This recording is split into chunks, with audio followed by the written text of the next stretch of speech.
APU. American Public University is proud to present The Everyday Scholar.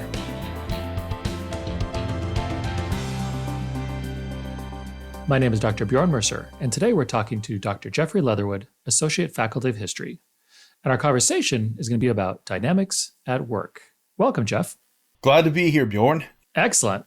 So let's just jump into the first question. And so why study the New South and the Carolina Piedmont region? And why is Charlotte so important? Well, first of all, I'm from the area of Western North Carolina, a little further west than Charlotte, but this is a region that is at play even to this present time, politically speaking. North Carolina, battleground state in the last few elections. And one of the really interesting things about Charlotte is that it was held up as symbolic of the New South, which was a goal that was expressed by Henry W. Grady in the post-Civil War years. He believed that the South of agriculture and the South of slavery was dead, and it would be replaced by a New South of economic opportunity and development. Of course, those economic opportunities presented new challenges to the working people of the Carolinas. And the Piedmont region is the area dominated by Charlotte.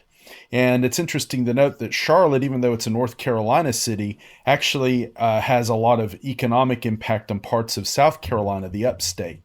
And you can see the threads of this back during the previous century, 100 years ago, in the post-World War I era. And that's why I found this a very fascinating topic. In Charlotte in recent times, in 2012, was where the Obama campaign kicked off the re-election.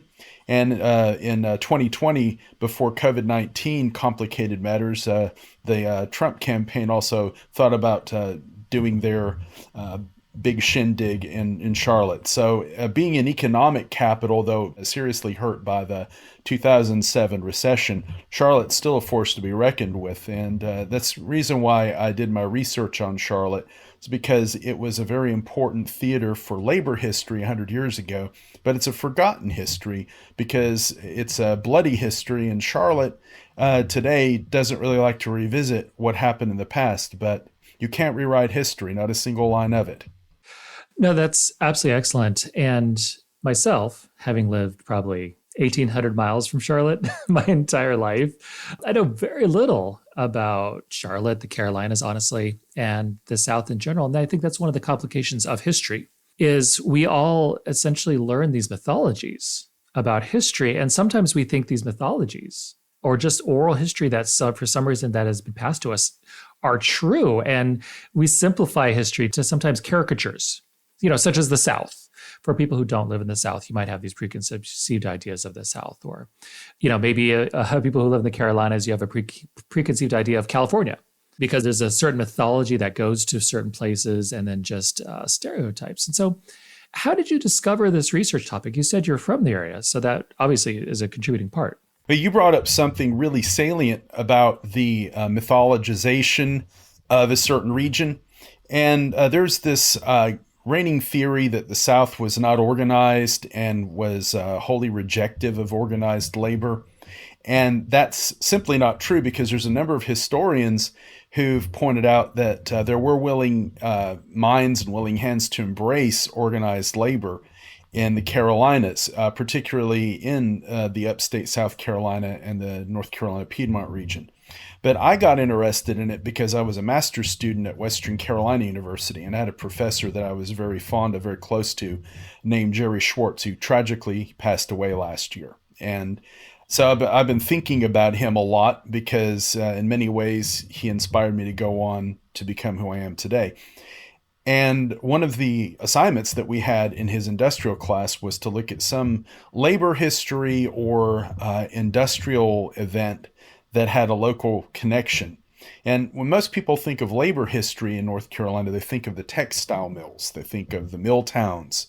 And these have a lasting influence on the region because the mill towns are around all the way until the 1960s and the 1970s. And think what you will of former Senator John Edwards, the presidential hopeful, but one of the things he boasted about was the fact that he'd come so far from a mill town family. But the streetcar men, I found this a fascinating subject because the 1919 Charlotte strike, unlike a lot of the textile mill strikes, was almost forgotten. Till I discovered it in the early 2000s as a topic, only one other person had really attempted to do any long-term research on it. And she did it for a senior thesis at the undergrad level and then didn't develop it any further. And I didn't even read this work until after I'd done my initial research. I'd done newspaper research. And you're bringing up oral history, and that's something else that I wanted to point out. One of the really nice things about oral history is that you can take one oral history source and you can triangulate it with others. And I found some oral accounts that have been preserved by a historian named Alan Tullis, who's a published author, who's done work on Southern industry. And he did a lot of good. He laid, like other scholars, he laid the foundation for me to continue doing my work. And I try to give full credit to other scholars for inspiring me or offering insight. And there were several people who were observers during the strike and afterward. And you can take all these triangulated sources and corroborate, okay, this person coincides with that person. This is something that maybe isn't as easy to support. And that's really how historians try to work, whether it's with oral or written sources. We try to triangulate, we try to corroborate. I found myself doing a lot of this with the Charlotte strike. And even though my thesis at the time was on a completely different subject, World War II bomb squads, which we could talk about another time, the Charlotte strike story stayed with me, and it ended up becoming my PhD dissertation. West Virginia University history faculty are really strong on Appalachian history and really strong on labor history because of the coal mines. And I had a really good labor historian direct my thesis. His name is Kenneth Phones Wolf. He just retired from the department. So this bridged my master's program all the way to my PhD and then beyond, because I then enhanced it further and I published it about 3 years ago. The reason why the story has stayed with me for so long is, one, because of my ancestral connection to the region. And as you were saying about stereotypes, you really want to try to give a three-dimensional portrait of people instead of a two-dimensional stereotype. And it's very easy, especially in this present time, to stereotype people. And I have to remind myself, the historian in me says, people are not monolithic. People are not two-dimensional. At the time of the recording that we're doing right now, which is November 2020, the election just happened. And what you just said really resonates, is people are not monolithical, people are complex. So after the election, people who voted for Biden, people who voted for Trump, there seems to be such a draw for people to just talk about large swaths of people. Oh, well, they did this because of this reason. They voted this way because of this reason. People are more complex than that, always more complex than that. And history, more than any other subject, really delves into the complexity of humans, their actions, their reactions, and just the complicated downstream events that happened. And so why are streetcar conductors and motormen so important in the era that you're talking about? And what was the working world of the streetcar men like? Well, it's changed, of course, and we can talk about the changes that came after the 1920s and 1930s further down the road.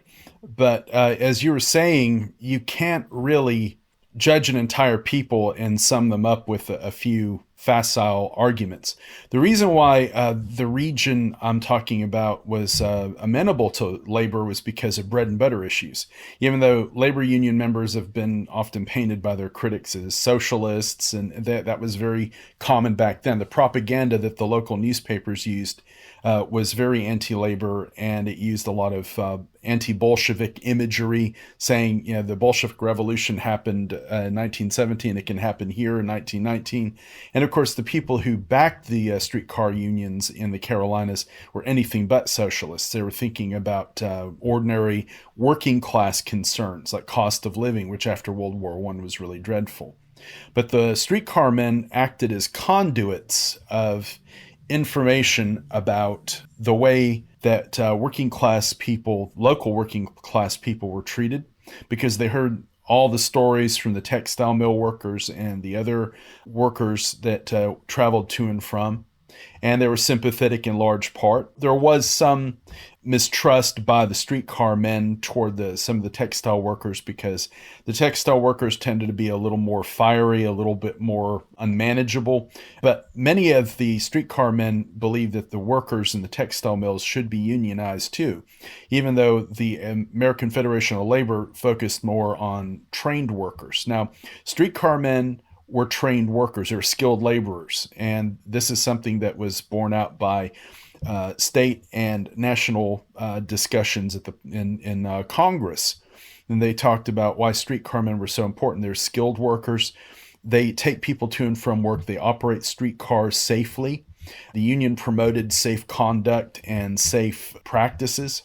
And they were the primary means of transportation in the period in between horse-drawn and gasoline-powered buses. You had sort of a transitional period.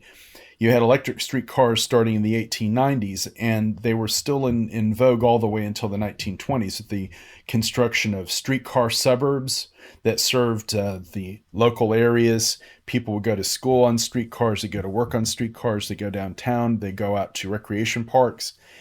And it wasn't until after streetcars began to phase out in favor of buses and, of course, private transportation that the role of the streetcar motorman and conductor really started to disintegrate, because there was no longer a need for them. Nowadays, streetcars are a major tourist attraction. It's sort of what I like to call the ain't that quaint version of history that tourists really enjoy. But in those days, it was much more of a prosaic, everyday phenomenon. And the streetcar men wore uniforms. They paid dues. They had baseball teams, which they would actually play with their managers. And they had a culture of their own, but because they weren't as long-lasting as the textile mills or as dramatic as the textile mills, the textile workers have had a number of documentaries and films made about them, whereas the streetcar men have kind of vanished over time. And again, picking up that the vanishing threads of that past world, that was the biggest challenge for me, because I had to go through the newspapers, the oral histories, and so forth. And I found that they were just like bus drivers today. Bus drivers hear it all from their passengers, and you'd be surprised at what they know. They get taken for granted sometimes, but transportation workers even today are very important. We take them for granted because, well, they're just there, but they have lives and they have aspirations. And many of them love what they do or they wouldn't do it. No, there are bus routes everywhere. And honestly, one of the, I guess you can say, environmental pushes these days is to use more mass transportation. Don't drive as much. Take a bus, take a train, or whatever you have in your locality. The legacy of, like you said, horse-drawn carriages to streetcars to other things is still alive with us today. So why was there so much resistance to unions, especially in the New South? Now, you mentioned communism, of course. There was the 1917 revolution in Russia, which is interesting because then there was a Red Scare in the U.S. that lasted a pretty good long time. Can you go a little more into depth into kind of some of the resistance? It really coincided with the First World War. Now, labor had really enjoyed an upswing during the immediate first 2 decades of the 20th century. One of the important factors was the influence of Samuel Gompers and the American Federation of Labor, because they had replaced the more radical unions like the Knights of Labor and the Industrial Workers of the World, the Wobblies. They had become the premier labor organization, a big umbrella, a union of unions.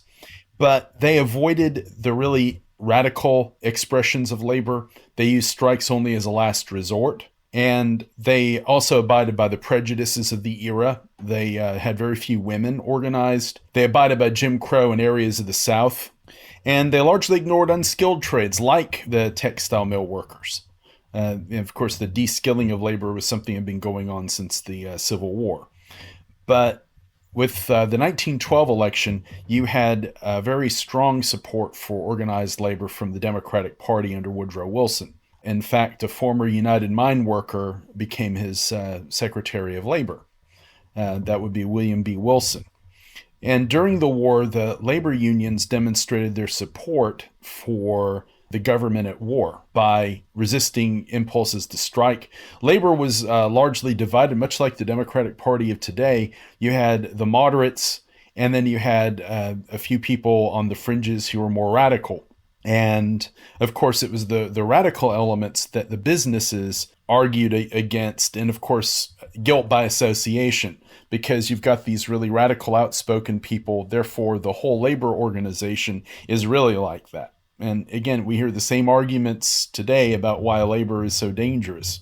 But nonetheless, despite all these prejudices, during the 19-teens, you had expansions of the streetcar union, which back then was a big mouthful.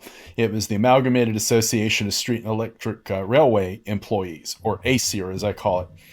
And they were able to organize in places like Asheville, North Carolina, or Columbia, South Carolina, where in fact the chapter president was also the elected representative for District 77, which here in Columbia, where I'm sitting right now, is actually represented by a very progressive African-American politician, a very young star in the Democratic Party by the name of Cambrell Garvin. But back 100 years ago, it was represented by the president of the local streetcar union. It was really fascinating to figure out there's a strong support for these really progressive politicians. Progressive back then, Mr. Gerald, Representative Gerald, was considered progressive 100 years ago. Of course, he probably would have been appalled or at least frightened by the idea that 100 years later we have an African American who is now representative. But they both represent progressive politics in their own way. And so what we have is a ground of support, but there's also a ground of opposition. And because of the Bolshevik Revolution, which we talked about earlier, and the Red Scare, which most people associate with McCarthy, but there was an earlier Red Scare with the Palmer raids and so forth. It touched the Carolinas and Georgia and Tennessee. And I could talk about Georgia and Tennessee a little bit, but we're focused on this region, so we'll stay focused on that. But there were a number of clashes between the streetcar union and politicians in all these states, Georgia, Tennessee, North and South Carolina. But Charlotte was important because it was the hole in the donut. If they could unionize Charlotte in 1919, before Wilson left office, Wilson was a lame duck president. If they could unionize Charlotte, they would fill the hole in the donut because you've got Columbia, you've got Asheville, North Carolina, you've got a few other small unions and other mill towns. And that was the big one. And the reason why is because it's the headquarters for Duke Power, or in those days, Southern Power. And Duke, very anti-union, had been busted by the Supreme Court for antitrust violations of this tobacco empire. So what does Duke do? But he reinvents himself as a hydroelectric dam developer. And he also has part interest in the textile mills that uses power. And he also has interest in the utilities companies that use the electricity from the dam. So that's why there's a lot of resistance in Charlotte, because James Duke and his associates did not want any unions, even one union, because that would mean, of course, that others would come. They were determined to nip it in the bud. Today, we're speaking with Dr. Jeffrey Leatherwood, and we'll be right back after a short break. At American Public University, we believe that higher education can unlock higher purpose. So we offer 200 modern programs for those who want to make a difference. And we believe education must adapt to students' needs. That's why we've made it accessible through online classes and flexible with monthly program starts. American Public University, within reach, without limits. Learn more at americanpublicu.com. And we're back with Dr. Jeffrey Leatherwood. And so the next question I have for you is, why was 1919 such an important year for labor history? Well, it was the year of the big strikes. It was the year after Johnny came marching home. And one of the things I'm going to be doing very shortly is a special topics course in the Roaring Twenties. And I start with the year 1919 because it really sets the stage not just for the immediate future, but also for the whole decade. And it was a year in which Prohibition went into effect. And it was also the year in which backlash against labor reached a fever pitch. You'd had, during the war, the National War Labor Board, which was actually chaired by former President William Howard Taft. And it was a fairly egalitarian way of dealing with labor issues. They would arbitrate instead of allowing strikes to go on to become violent. And oftentimes they would find in favor of the unions. But there was a sunset on that particular body. It should have probably been kept permanently, but it was just a matter of sunset legislature, as they say, and it expired. And therefore, there was no way to really arbitrate except through the Department of Labor. And it was a non-binding process in a lot of cases. The Department of Labor could send people to observe. There was an observer in Charlotte, and he had some interesting things to say about the strike, but the power was very limited because they couldn't compel private industry like Duke to play ball with the labor unions. But it was the year of the Centralia massacre. It was the year of the big steel strike. And a lot of people were in the balance because of the war between the corporations. And they had unions of sorts too, a union of corporations, different political groups, and what we would call today PACs, who were pretty much focused on getting rid of labor unions. That was their raison d'etre. And so the organized labor saw 1919 as sort of like a last-ditch effort. We've got to, this is our Hail Mary. And so they began to push to organize Charlotte and other places. And in a lot of cases, like in Charlotte, they ended up suffering. The Charlotte streetcar men were among the lowest paid in the country.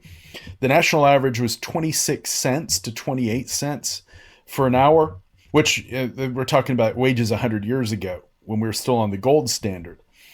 But in the Southern Transportation Companies, Duke's Forerunner, which operated in Charlotte during the early 1900s, was paying as low as 12 cents hourly. And Duke's, they only went up to like maybe 15, 16 cents per hour starting wages. So it wasn't really that big of a jump. And the streetcar men were tired of being treated as little better than textile workers or unskilled workers. And they wanted better wages. They wanted better working conditions. Of course, the hazards of the job, because of the cold weather, oftentimes they would turn off the heat on board these streetcars in order to save money. This was actually the reason for a 1903 strike that happened in Charlotte before Duke bought up the transportation company. So this is the kind of working condition they had to deal with. And so they were really receptive to the unions when they came in. Unfortunately for the streetcar union, they brought in a guy from Ohio who had good intentions. His name was Jones, Albert Essex Jones, and he was a skilled Ohio union official. He had been president of local chapters. He was also a very combative and fierce sort of guy. And he rubbed people the wrong way when he came to the Carolinas. He successfully organized a small chapter in Spartanburg, which is in the a very conservative upper part of South Carolina, the upstate. And he saw an opportunity to march on Charlotte, and that's where he moved toward Charlotte, the hole in the donut, as I said earlier.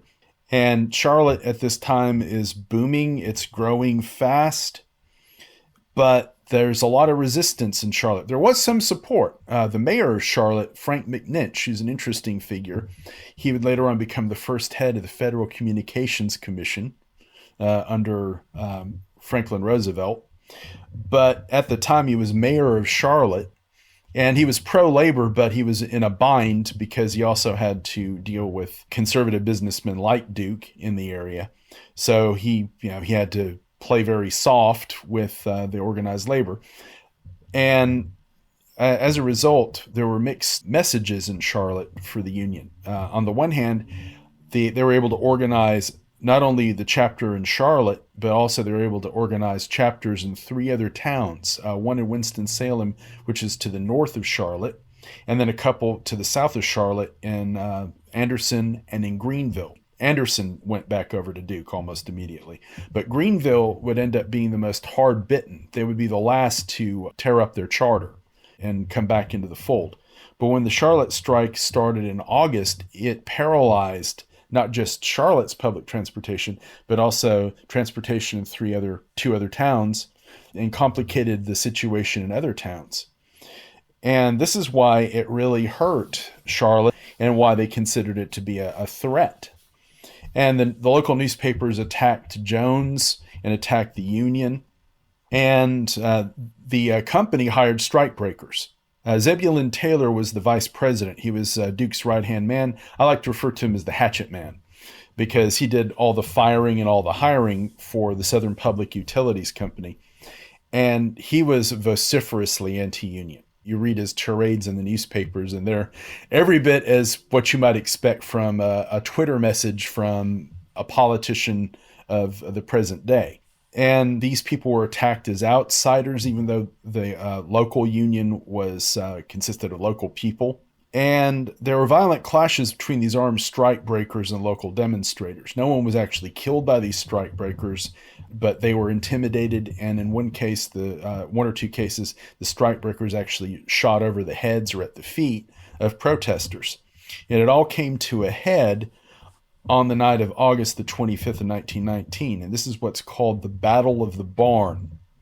Before I go into that, are there any other questions you'd like to ask me? Because that's a pretty big chunk right there. Yeah, no, you're definitely leading up to the violence of August 25th, 1919, correct? So can you explain what happened with that event? Well, it's sort of an anatomy of a disaster in a way. I often use disasters as a teaching tool, but in many ways, a massacre like this is a human disaster. It's the worst kind because it deals not with the failures of machinery or the elements of weather, but it deals with the fallibility of man. And you had some interesting individuals at work here. You had the police chief, Walter Orr, who was a very small man. He didn't like the textile workers, and he didn't like the unions, and he was called out to protect the car barn where the strikebreakers were being housed when they were not on shift. And there were some attacks on the streetcars or people throwing bricks through the windows, the usual kinds of mayhem, but nothing really serious. What happened that really elevated the situation is that you had protesters, some of whom may have been drunk, violating prohibition. They had baseball bats. They may have been playing sandlot baseball games and drinking beer.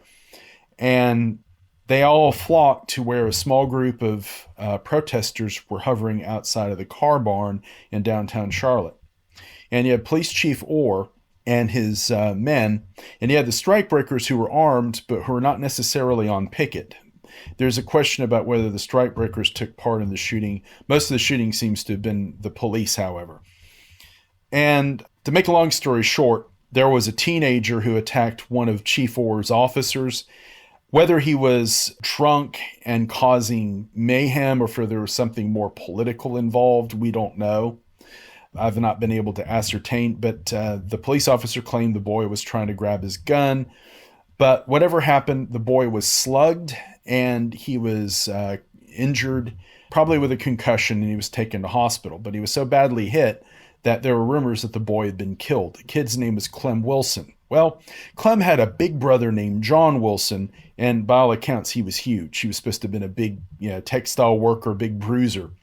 He came wanting to know what happened to his brother, and he went up to the police chief, who was much smaller than he was.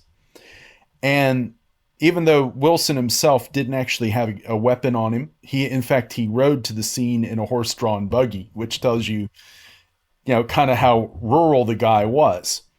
And he didn't have a gun with him or anything like that, but the police chief felt threatened, so he drew his revolver.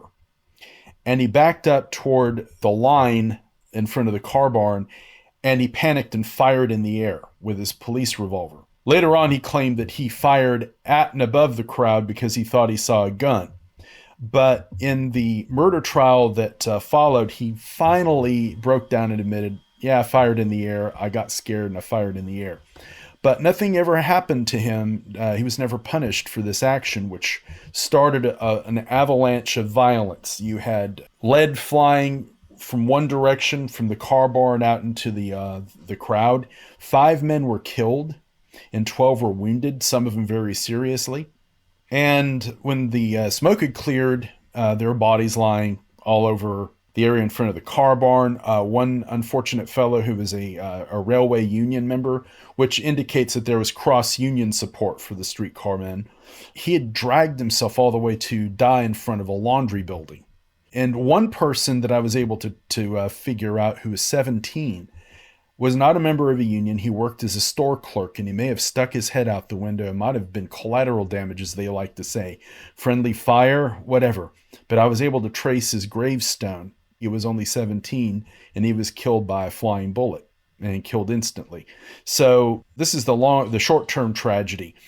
And the unions took all the blame for the violence. The Mecklenburg County courts covered Chief Orr's backside. They blamed Frank McNinch because Frank McNinch had earlier hammered out a deal that gave the union a 1-year trial period, which of course Duke rejected. And McNinch had to go through a recall election. He barely passed. He won the recall election, but he left office not long after that because he had lost all taste for politics. And the long-term effect was that the local areas around Charlotte were saying, this is what the unions are like.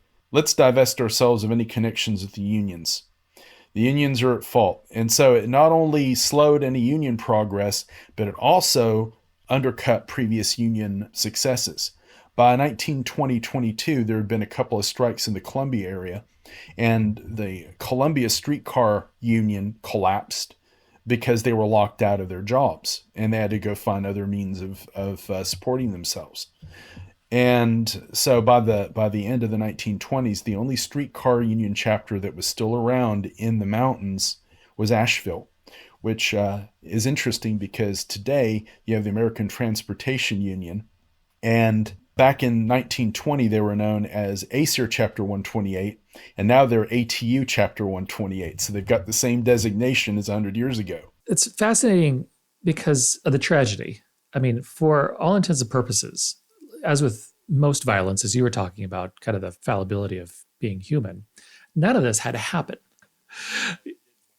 Yeah, and as with, I think, any kind of, say, protests that turn into riots, if level heads would meet at the table, they could easily talk it out.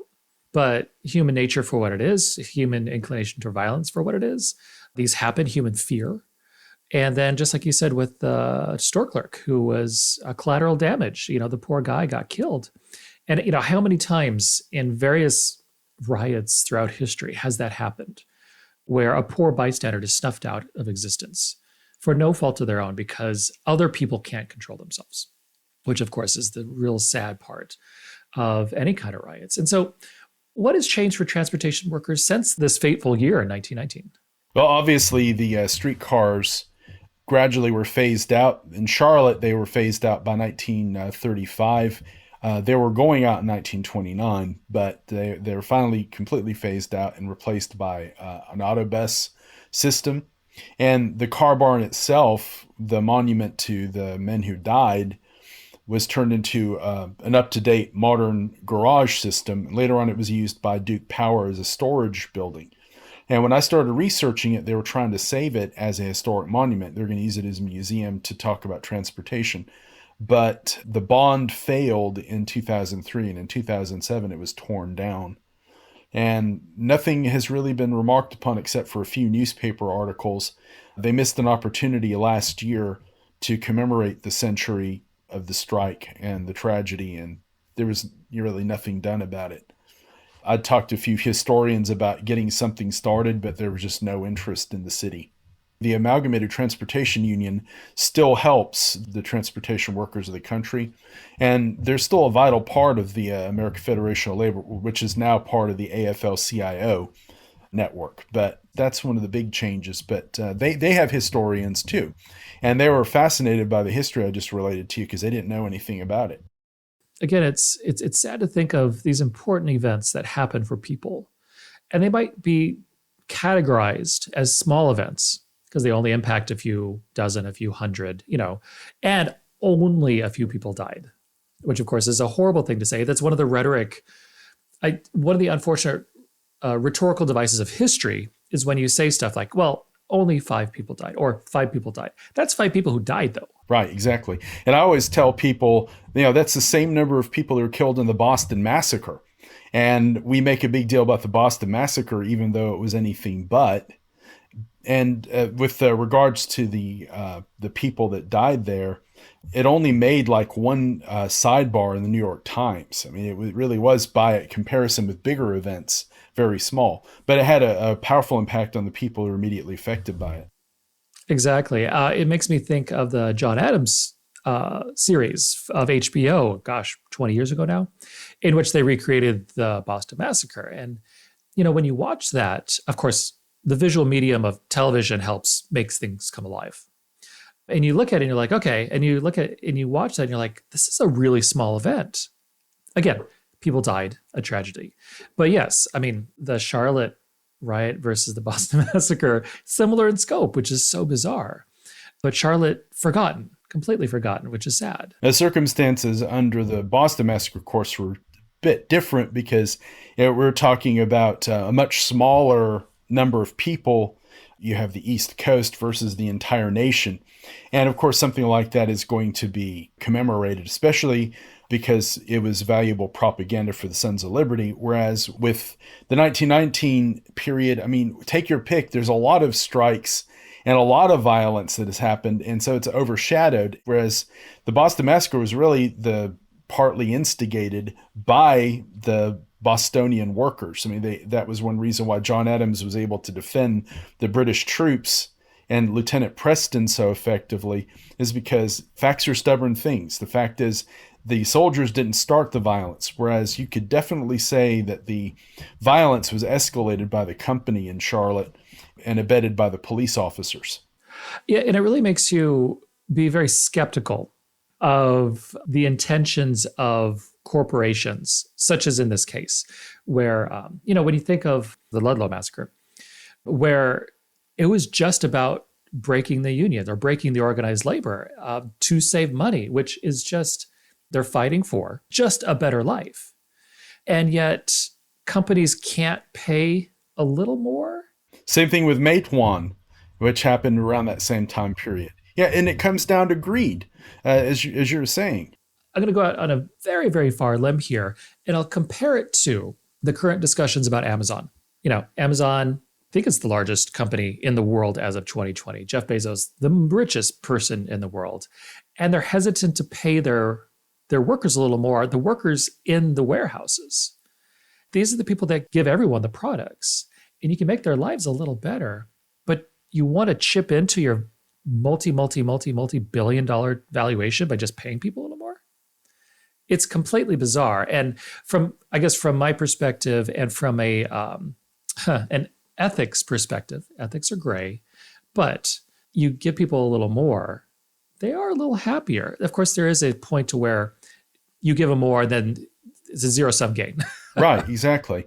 The advent of corporate welfare, and say what you will about Henry Ford, I loathe the man and his attitude about history and his anti-Semitism, but he did believe in giving competitive wages.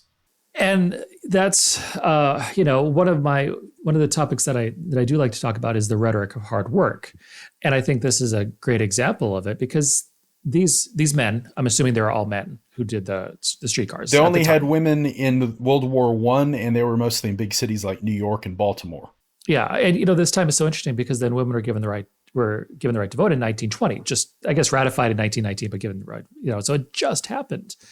And so these men are just literally trying to make it a little better. And so, to have the American dream, I'm not sure if the American dream existed as an idea in 1919, but you can only work so hard until something has to change. And it's just so interesting how the rhetoric of hard work is like, well, you need to work as hard as you can.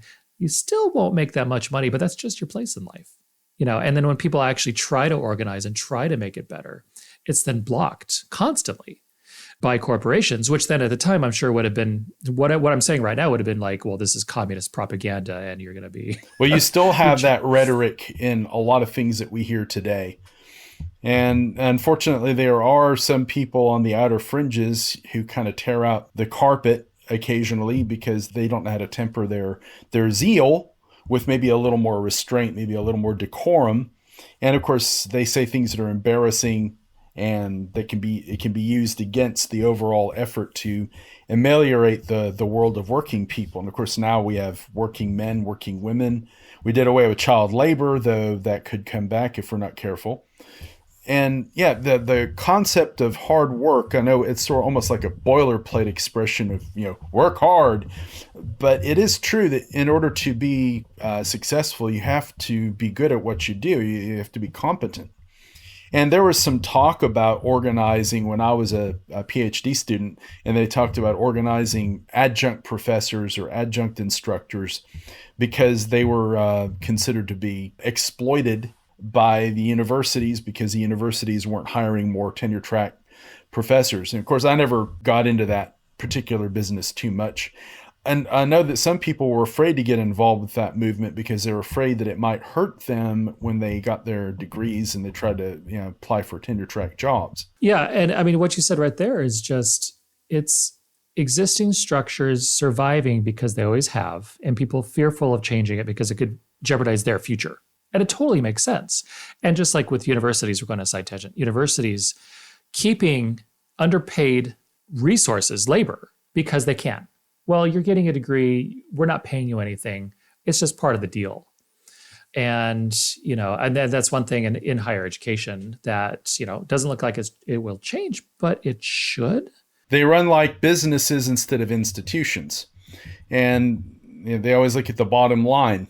And, to a certain extent, you have to have efficiency and you have to have accountability. And these are good traits to have in universities. You don't want to waste money or duplicate effort. And I can see how the business model might help an institution like that. On the other hand, people are people. And you have to see them as resources, which, we talk about resources, human resources, but is it always in practice? And a lot of companies, they don't always see human beings as human beings. Walmart's a good example. In the town where I went to college for my undergrad and master's, they tried to organize that Walmart and they fired everybody. Yeah, and that's large corporations such as Walmart, Amazon, just to pick on those two because they're so big. Yeah, the individual person is completely replaceable. The rhetoric of hard work is work hard. You'll benefit someday. Well, it's more complicated than that. Everybody works hard. And then even, the executives, and it's not to say that there can't be an executive class, there can't be a managerial class, there has to be. But just the sheer amount of money that I'll say the leadership has diluted themselves. Oh, well, we have to pay quality talent to retain them. No, that's just because you control the purse and you're like, well, I'm just gonna pay you, Jeff, $1 million if you stay here. And you're like, okay. Who's going to disagree because you're in charge? While an average worker at Walmart has, say, a few kids and has to have 2 jobs. Yeah, a lot of times people do work 2 jobs or more to keep things on the table. And of course, the goal of unions is to try to ameliorate that situation, to amend it to where they don't have to do that. They can focus on their one job and it should be enough to support them. But we could go into the double income phenomenon. In the 1960s and 1970s, they figured they could charge more to double income families because they'd be willing to pay for the goods and services. But that's another story. No, it is. And it's even another side conversation is, how the politics at large expect people to hustle constantly. Well, you have your job and then you have your side income stream. Well, most people have to work and have a family. And then do you want them to have something else in addition? Everybody's hustling so much that I understand why there is more interest in, say, unionization or government help as of 2020. In the same respect, I understand why people still believe in the American dream because, of course, it's true. It's complicated. Everything's complicated. It is that. I mean, I can say that I've lived the American dream because my grandfather was a bootlegger from Western North Carolina, and my dad was a high school dropout. He had to drop out to work in a furniture factory because his mother was terminally ill. And if it weren't for his 20 years in the Army and my own service, many moons ago, I wouldn't be here. And I say that there is an American dream, but again, it is complicated. You have to find your way.